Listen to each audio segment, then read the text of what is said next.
kuna ma ei tee akadeemilist loengut, siis ma teen seda interaktiivselt, ma küsin teie käest vahest mõnda asja, et tundke ennast nagu vabalt, et keegi kontrollitööd ei tee, palk sellest ei sõltu, vabalt. Ja nagu öeldi, võtke kohvi, teed ja tundke ennast mõnusalt, sellepärast et tegelikult see kunstmutsu, see lihtsalt nii hea sõna, kui ma seda esimest korda kuulsin, siis ma ütlesin naisele kodus, et kunstmutsu oled.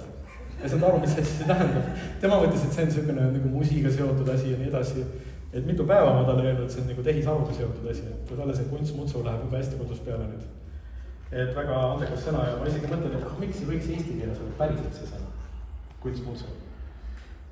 Mina Võru murrakat ei oska ja ma pidin alati veerima, mida siin räägitakse, aga ma üldiselt saan aru, kuidas see teema.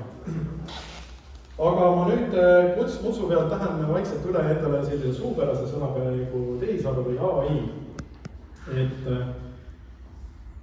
ma ei tea, kui palju te